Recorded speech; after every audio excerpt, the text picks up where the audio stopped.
നമ്മൾ അവിടെ റോബോട്ടുകൾ അങ്ങോട്ടേക്ക് എത്തി എന്നുള്ളതാണ് മനസ്സിലാക്കുന്നത്. റോബോട്ടിക് സംവിധാനത്തിൽ ഇപ്പോൾ എന്താണ് ഈ ദൗത്യത്തിന്റെ ഭാഗമാകുന്നത്, എങ്ങനെയാണ്, എന്താണ് അവരുടെ പങ്കാളിത്തം, എങ്ങനെയാണ്?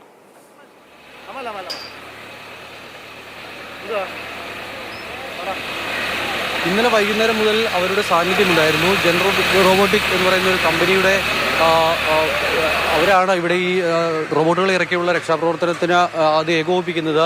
ഇന്നലെ വൈകുന്നേരം അവർ രക്ഷാപ്രവർത്തനം അവസാനിപ്പിച്ച് മടങ്ങിയതാണ്. ഇനിയിപ്പോൾ ഇന്ന് രാവിലെയും അവരുടെ ഭാഗത്തുനിന്നും രക്ഷാപ്രവർത്തനത്തിന്റെ ഭാഗമാകും എന്നുള്ളതാണ് പ്രതീക്ഷിക്കുന്നത്. നിലവിൽ എന്തായാലും അവരുടെ റോബോട്ടുകൾ ഇന്നലെ വൈകുന്നേരം മടങ്ങിയിരുന്നു. പക്ഷേ അല്പസമയത്തിനകം തന്നെ അവരുടെ റോബോട്ടുകളെ ഇവിടെ ഇറക്കി വീണ്ടും രക്ഷാപ്രവർത്തനം പുനരാരംഭിക്കുമെന്നുള്ളതാണ് പറയുന്നത്. പക്ഷേ അത് എത്രത്തോളം അത് ഫലവത്താകും എന്നൊരു പ്രശ്നം കൂടി അവർ തന്നെ പറയുന്നുണ്ട്. പ്രത്യേകിച്ചും ഇത് ഈ മാൻഹോളിന്റെ ഉള്ളിലൂടെ ഇറങ്ങിയാൽ സാധാരണ നിലയിൽ ഇറങ്ങുകയാണെങ്കിൽ തെളിഞ്ഞ വെള്ളമൊക്കെ ആണെങ്കിൽ അവരുടെ രക്ഷാപ്രവർത്തനം നടക്കും. പക്ഷേ ഇത് അങ്ങനെയല്ല.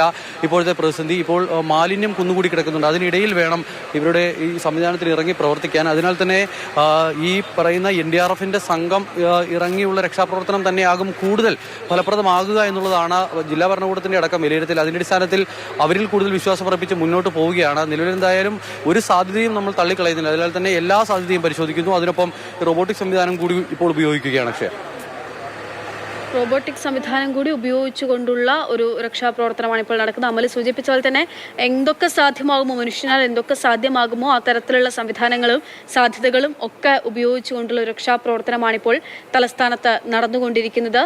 മാലിന്യങ്ങൾ നീക്കി തെരച്ചിൽ നടത്തുകയാണ്. ഇപ്പോഴും വന്നിടിഞ്ഞിട്ടുള്ള മാലിന്യങ്ങളുണ്ട്. അത് നീക്കുന്ന ശ്രമങ്ങളും ദൗത്യങ്ങളുമാണ് അവിടെ ഇപ്പോൾ പുരോഗമിച്ചുകൊണ്ടിരിക്കുന്നത്.